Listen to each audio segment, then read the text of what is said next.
What am I thinking? What's up, YouTube family? Gerald Greenlee here with Clean and Green Lawn Service. Oh, sorry about that. Beautiful, sunny South Georgia.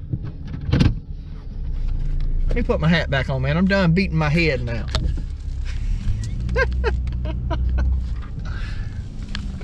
What am I thinking, man? I'm trying to beat the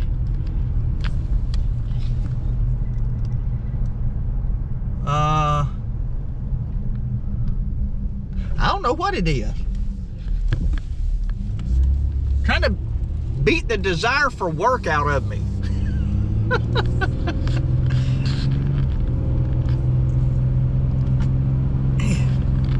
Y'all ain't gonna believe what I'm doing.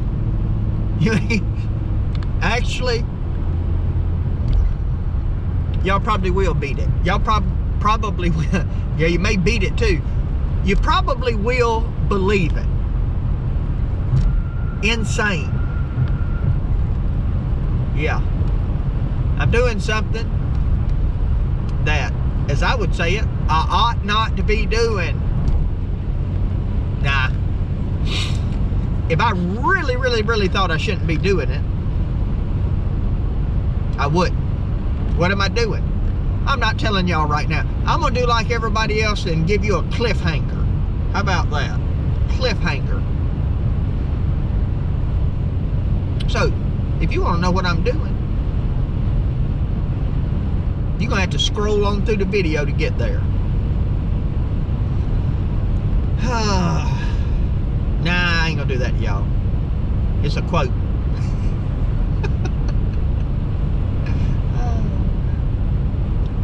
It's a quote.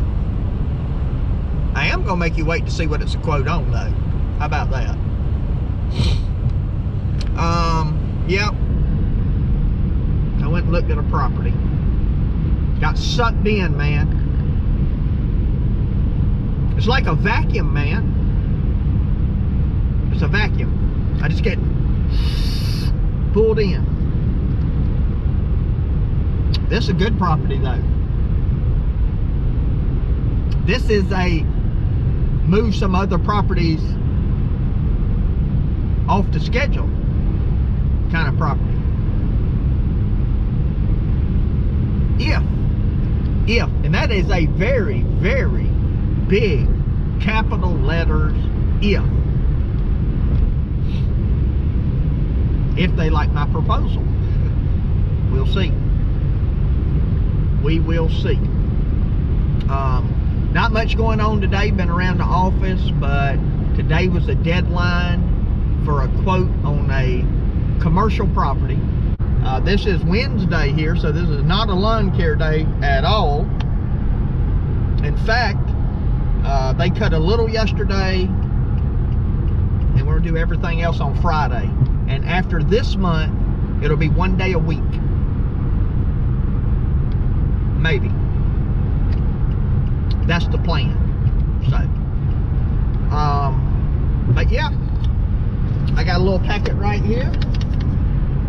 Packet's got estimates in it, copy of the business license, copy of the state LLC registration, copy of liability insurance.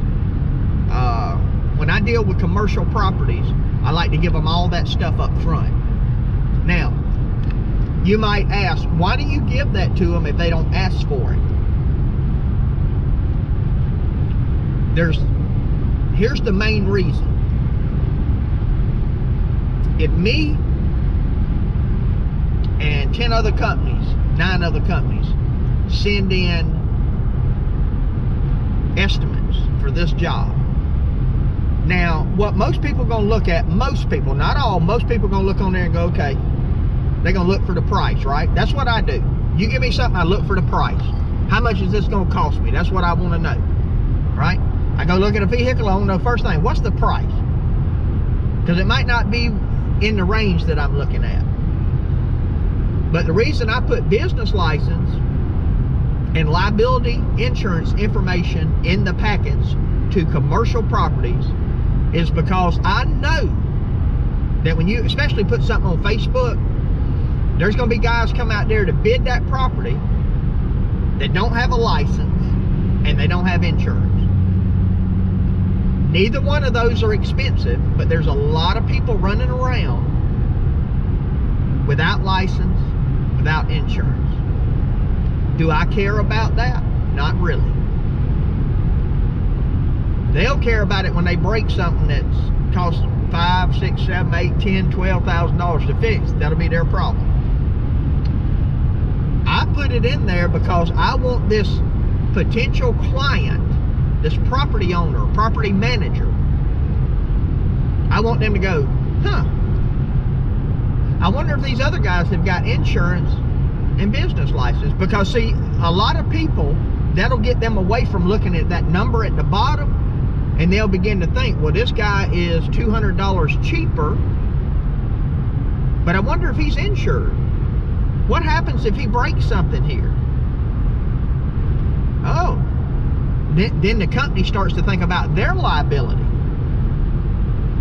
They start to think, if he doesn't have insurance and he does something and somebody gets hurt on the property, are we going to have to pay for that? Hadn't thought about that. You see? Yeah. That's why I put it in there. So that's just a little tidbit for you. And look, if you don't have your license, my insurance costs about $45 a month, man. That's $500, $600 a year. I mean, if you're gonna have a legitimate business, man, $600 a year ain't bad. Let me show y'all something. Here we go. Y'all see that? We still own it now. We ain't done. We ain't done, man. Look at here. You see all them sticks and stuff all out there on the ground? Whoever's been cutting it ain't been getting that stuff up. Y'all see? All right, now I'm gonna go down here and turn around and let y'all see it again, because some of this overgrown stuff out here needs to be cut too. Got to go all the way back to this tree. I'm gonna show y'all though. I'm gonna turn around and show y'all. This is a senior living facility. Now you're gonna understand why the insurance thing is even more important. These senior citizens living here, they get out here and walk around on this lawn. Now this is a new construction. It's only been in service here probably, I don't know, maybe 2 years. I don't know. But anyway, now I'm having to charge them pretty good up front, because see what they want to do is they want to start at this tree and go straight across. There's a pond out there. So this hadn't been being cut. But see all these limbs under the tree? Now look, and the other guy might not have been charging for that. So you got to charge. You know, if you got these trees, there's going to be limbs. So see, they're not trimming up around any of these trees. Now I don't know if the other guy, that dirt pile's got to be level. Have to bring tractor down here for that. Hopefully I get it back in time. I got some, I can borrow. I can borrow one if I need to. I thought about going and buy, I seen a pretty good deal on the little one with a backhoe and all on it. I thought about going and buying one. Always buying stuff, man. You can't make no money. Tools are never a bad investment. Well, see, the problem with that is if I buy it, it's used, I might have the same issue. So, all right, so this is a 9.2 acres. That's what I showed you. Now, a lot of landscape beds in it. They got to be maintained. They didn't make their driveway wide enough, and now people are driving off of it. That's an issue that they're having. He's wanting me to try to do some work on these corners where it's tore all the grass out and stuff, and I might end up doing something on that. But this will be maintaining the beds and maintaining. I mean, I got the camera all over the place. This will be maintaining the beds I'm gonna wait and walk in there at 11:58. This will be maintaining all the beds and cutting the grass. You know, I don't know if they're gonna like the price, because 9.2 acres maintaining the, you know, is not gonna be cheap. But anyway, yep. So take me a swig of coffee, man. Huh?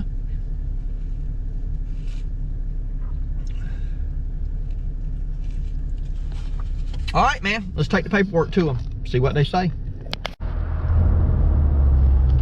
Man, we got that thing dropped off with time to spare.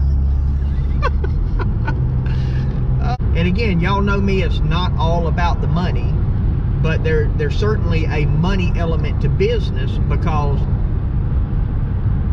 I don't want to make money for the sake of making money, but I do want to make money in order to make other people's lives better, you know. And you know, these young guys even working with me,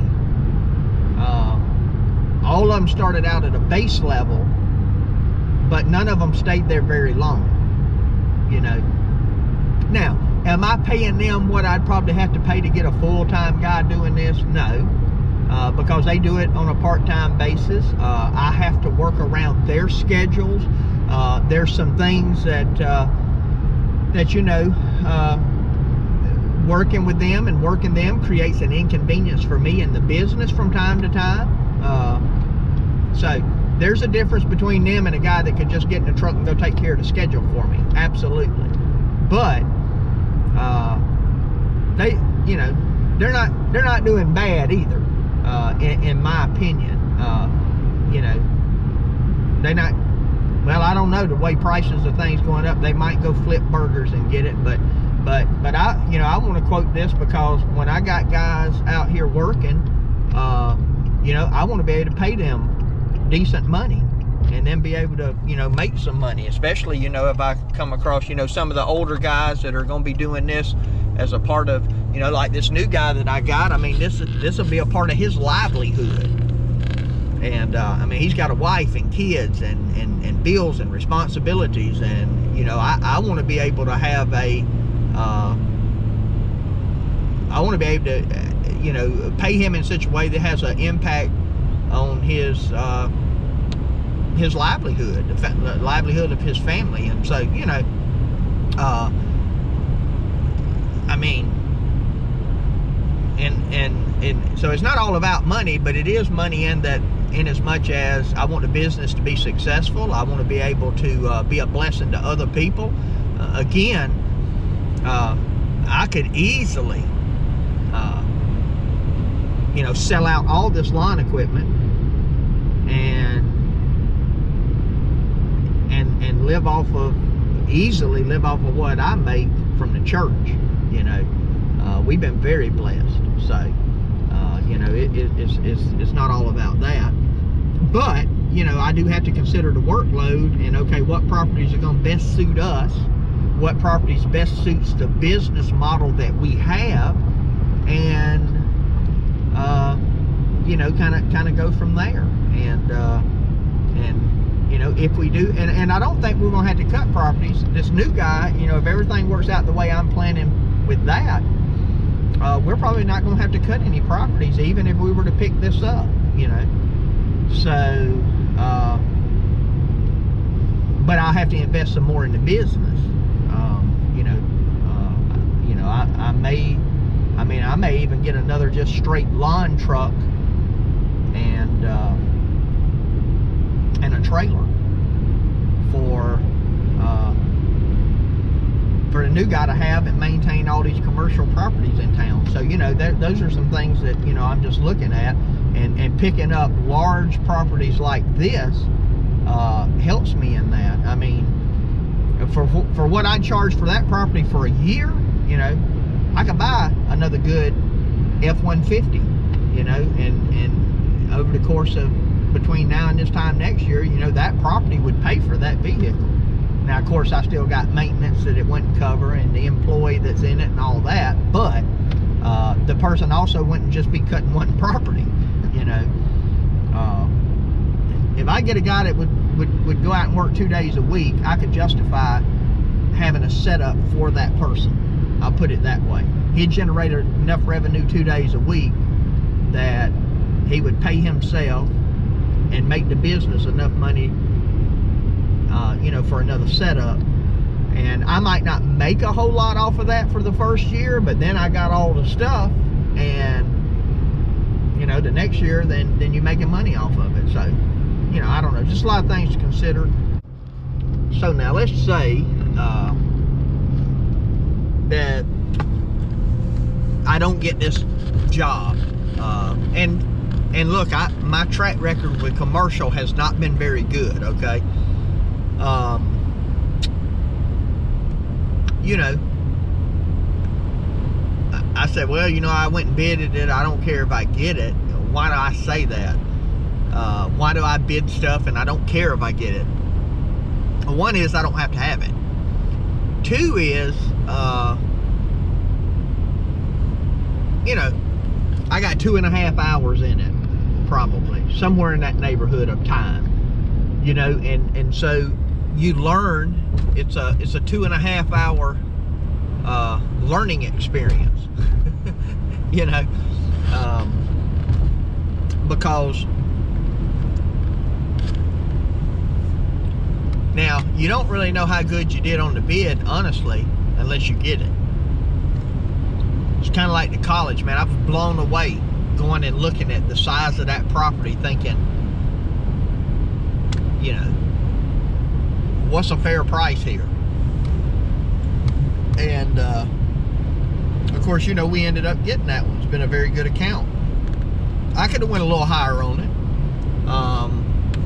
but I'm still making good money on it. So I'm not gonna complain about where we landed on it. I mean, it's still a good, profitable deal. But you know, you got to figure out. You walk up to something that's 9 acres, and you got landscape, and you got all this stuff. And what really matters is, how long will this take us? You know, is this property going to take us 6 hours? Is it going to take us 8 hours? Is it going to take us 9 hours? And the difference between 6 and 9 hours is huge, right? Let's say you know, let's say you charge $600 for the property and you do it in 6 man hours. That's $100 an hour. But if you go up to, you know, you go up to 9 in the 600, I mean, all of a sudden now you down to 50. What would it be? 50 something, 60 something dollars. 9 times 6, 54. So 50 something dollars an hour, probably close to 60. I don't have Z-Man here to do my math, but anyway, it's a huge deal, right? And you know, you can look at a 1 acre yard or a ½ acre lot, or maybe a 2 acre, and heck, I mean, I just know how long that's going. I mean, you know, I can get really close on that, but you could be off by a couple of hours on a large property. I mean, our times just, especially when you throw the landscape in, you know, how fast does it grow? How often do you have to trim it? You know, because you're wanting to keep this stuff looking good. So anyway, just throwing that out there. So, you know, obviously if you quote something, you kind of want to get it, but you know, it's also a learning experience too. I mean, because you're gonna quote stuff that you're not gonna get, and you just learn from it. And when you don't get enough stuff, you start thinking, well, heck, you find out that I must be significantly higher than the rest of these folks around here. So I need to go back and look at, you know, why am I bidding this high? Am I being inefficient? You know, that kind of stuff. So anyway, all right, I just want to throw that in there.